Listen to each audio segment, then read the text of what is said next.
Hello there. Come, warm your bones by the fire. Now, you may be wondering why I've brought you this deep into the woods. Well, you see, tonight's review is one that's sure to satisfy our sick and twisted cinematic bloodlust. Only one problem. I don't own a copy. Lucky for us, though, there's a legend behind this one. You see, it's said that if you say this film's title above a whisper in the woods, a copy will emerge from the darkness. Here goes nothing. Madman! One more try. Madman!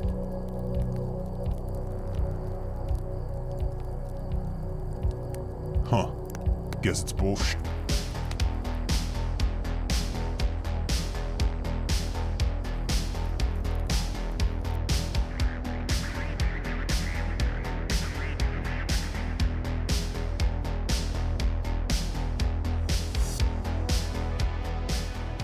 The film opens up with some great music and title card artwork designed by Paul Ehlers, the Madman himself. Our group of victims gather around a campfire. This dude sings the Madman hymn and we get flashes of what's to come. I mean, we already know they're all fucked. They're just teasing us. We're then treated to the legend of the Madman Marz. I love a good campfire tale, and this one is top notch. It is interesting to note that the film was originally supposed to be based on the Cropsey legend from upstate New York. But after the crew got word of the burning being filmed at the same time, the writer-director had to make last-minute script changes and create their own legend. The legend states that you're not supposed to say the Madman Marz's name above a whisper in the woods or else he'll appear and slaughter your friends. But this asshat, also known as Richie, jumps up and screams his name. This wakes up old Marz as the legend suggested, and he doesn't wake up happy. The story wraps up, but this little girl apparently didn't hear a thing. What's the Madman Marz? What do you mean, what's the Madman? Did you not just sit there and listen to this entire campfire tale? Betsy isn't too happy with the nature of this campfire tale and thinks it's a little too scary for the kids. What about the children? Kids love scary stories. They extinguish the fire and then get ready to head back, lining up in a single file line. But, uh-oh, the gigantic-ass madman is watching them the whole time from the top of this tree. Richie's not going to say anything though, even though he clearly sees him. Look, he's climbing down. Say something. Oh, forget it. Just let him climb down and slaughter your friends. You know, come to think of it, he was the one that summoned him. Maybe he wanted his friends to die. Richie cuts through the woods and then makes his third best decision of the movie, and chooses to enter the madman's lair. Man, what an idiot. Back at the camp, we get a bunch of pointless dialogue that we don't care about. Beep boop, beep boop, beep boop. Now that is humorous. After that girly gossip, we get some men doing manly things. Yes, let me see if I can remove this axe from this stump. One that's apparently impossible to take out. Hell, there's even a $100 bounty on it. Huh. Pussy. Let me rephrase that. Pussies. Wait, this guy's name is TP? Like toilet paper? Okay. What are these lines? This character Max is over here giving a motivational speech. You know, if I'm not mistaken, I think this role was actually intended to be played by Vincent Price. And from listening to some of this dialogue, I can see that these lines were written for Mr. Price. But coming out of this guy's mouth, I mean, it just doesn't sound right. Huh, who's this guy? I don't think I've... Oh! Hell yeah. Our first death scene. Look at that slit throat. Oh, it's so gory. Grotesque. I love it. Being 100% truthful, I have no idea who that guy was, though. Maybe he was, I don't know, maybe he was the PA and just happened to stumble onto the scene. Back at the madman's lair, Richie's been over here relaxing with a book, enjoying this quiet time to himself.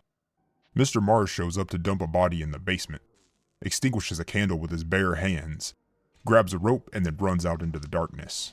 And I mean, he is running. He's barreling like a freight train through those woods.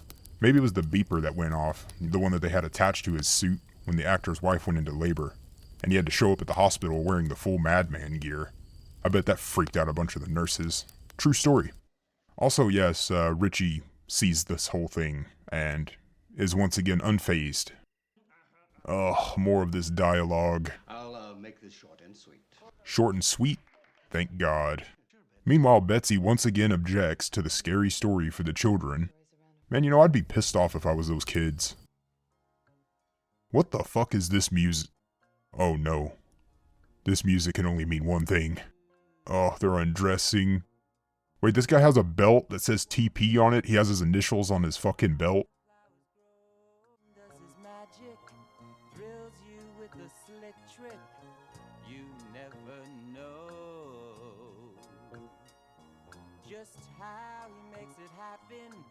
What the fuck is this shit?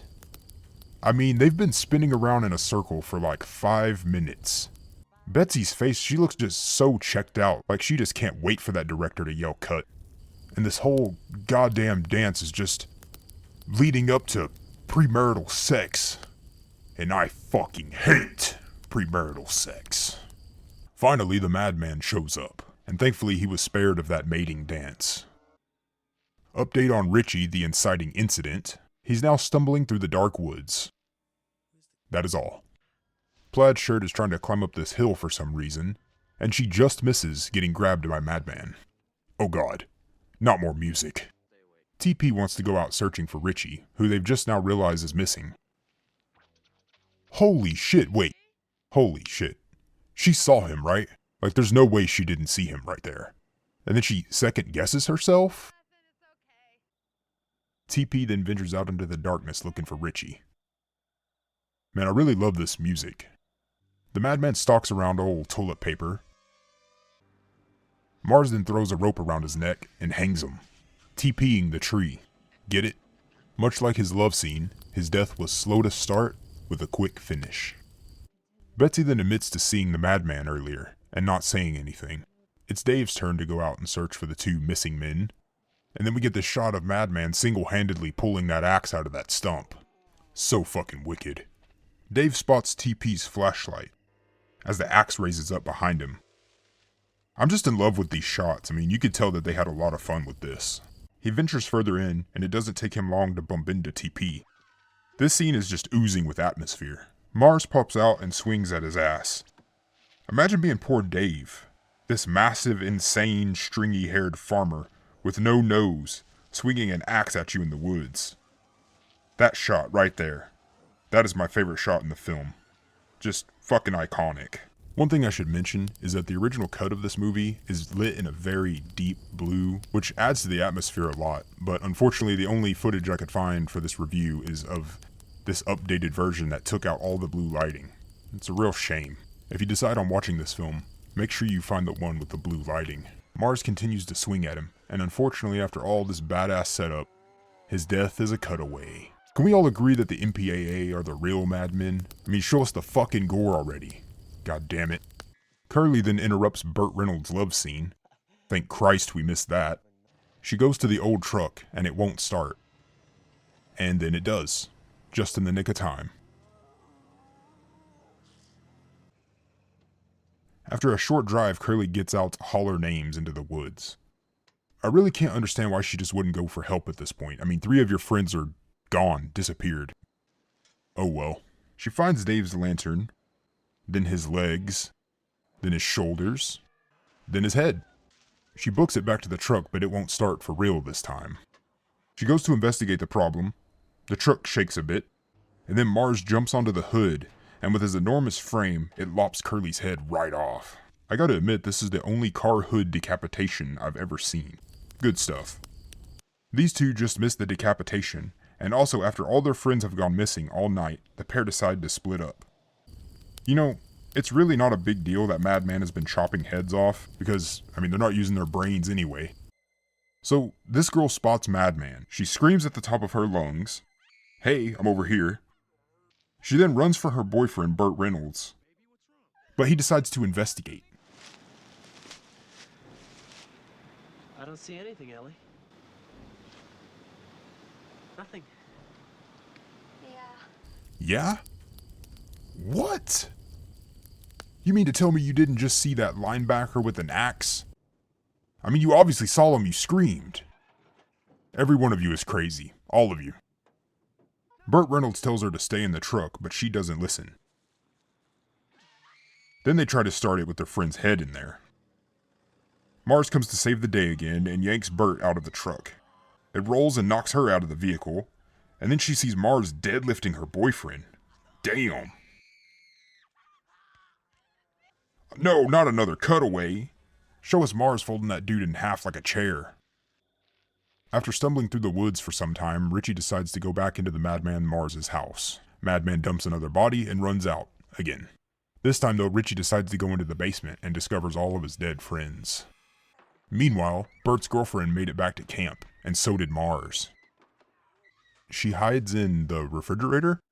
Okay. After about 10 to 15 seconds, she decides the coast is clear, but Marz is just playing hide and seek. Or tag. She's it. Betsy now decides it's her turn to go searching into the woods. You know, after all of her friends have disappeared, you know. But hey, maybe she'll find them. Also, she didn't hear her friends screaming in like the cabin right next door. Anyways, she runs in and calls Max. I'm actually shocked that the phone worked. I mean, at this point, just dial 911. Something's obviously wrong here. Betsy grabs the boomstick and makes her way back to the cabin. She then mistakenly blows her friend's fucking head off. That was her cue to get the children and get that bus going. Marz pops out though, and the bus dies from fright. Such well-behaved kids. The madman gives up, and Betsy tells the kids to get going in the dead bus. And she follows Marz back to his house. He had to return that body to the basement. Look at the way she's holding that shotgun. I mean, what the fuck is that? Man, that house is just such a beautiful set piece. Perfect creepy old house. Marz stalks behind her, silent as a mouse. She burns her last shot, and Marz comes out and scratches the shit out of her. Betsy then practices her ADR ventriloquist scream.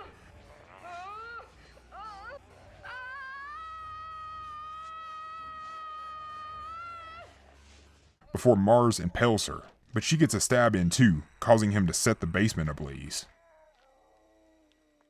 Richie stumbles out into the road and runs into Max.